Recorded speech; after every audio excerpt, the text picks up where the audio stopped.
This piece is so versatile.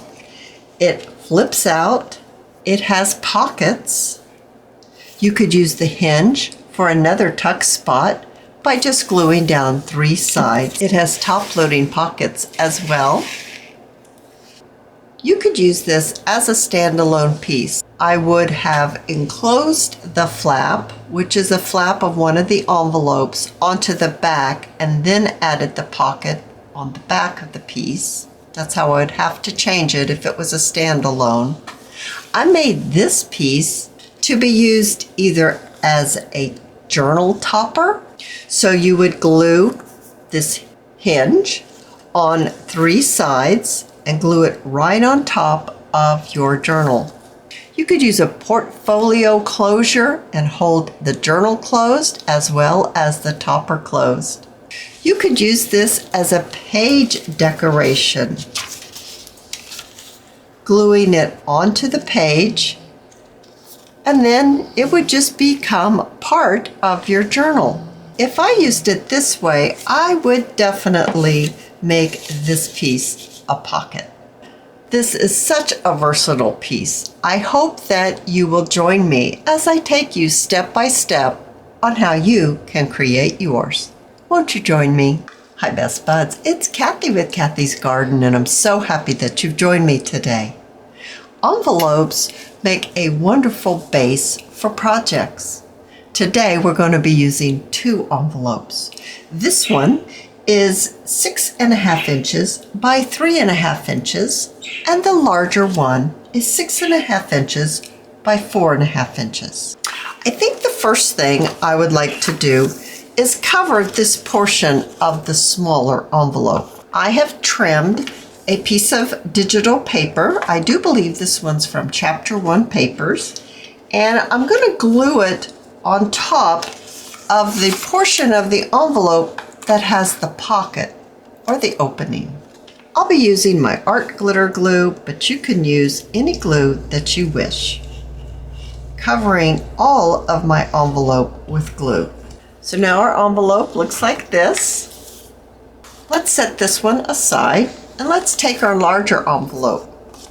So I'm going to turn it this way so the flap is on the back, and I have another digital paper. I think this is Chapter 1 Papers 2. I do believe it is.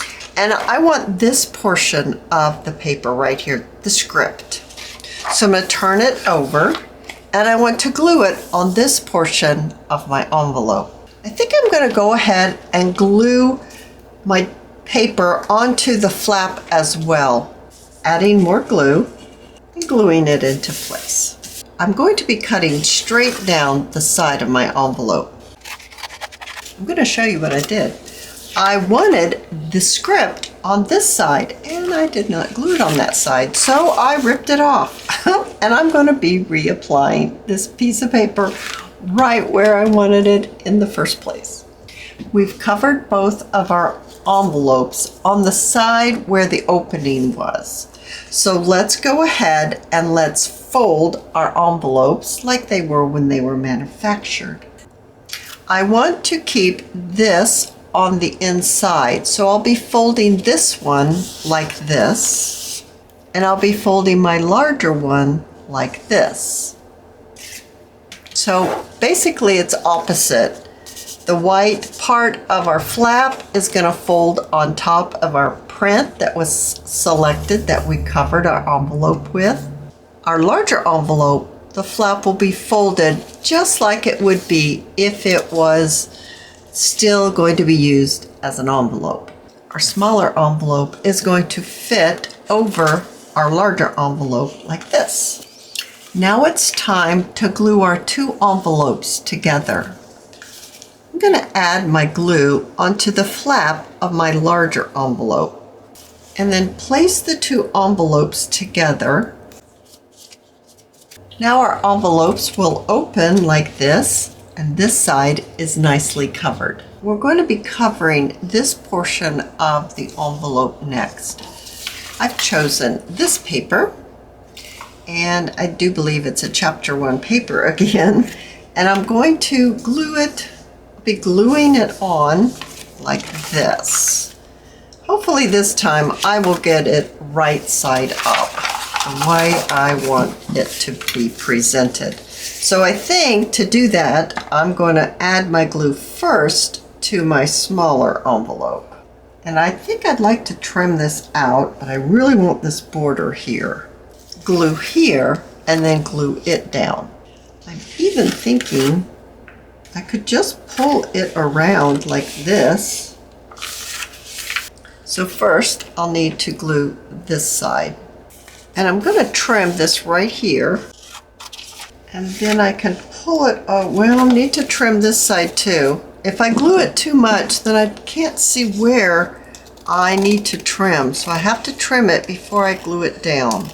And then glue this down on here. And then I'll be able to see and be able to trim that out. So I'll place my glue on this portion here. Now I'm going to need to let that dry just a little bit before I actually fold it on over. But as I'm waiting for this to dry, I can go ahead and cover this section. I really think those colors look lovely together. I also have another one here. That might be even better. This section right here would be super gorgeous with it. Something like that. I'll just even up my line a little bit. I think I'd first like to go ahead and fold this so it folds right here. Hopefully it's dry enough to be able to fold it. So now I'm just going to cover this portion with the piece that I trimmed out. We're going to be making pockets, top-loading pockets. So remember, these are our envelopes here. So don't cut your flap, because that is your hinge that you're going to be hinging it onto your page, making this another tuck spot by only gluing it down on 3 sides. We're going to be trimming this right here, opening up that pocket. And here's our pocket. And then we're going to be trimming this envelope at the top.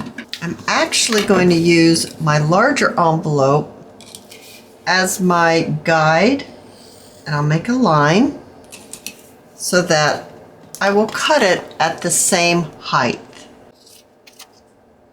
Now with both of our envelopes open for top loading pockets, we can trim our hinge down to match.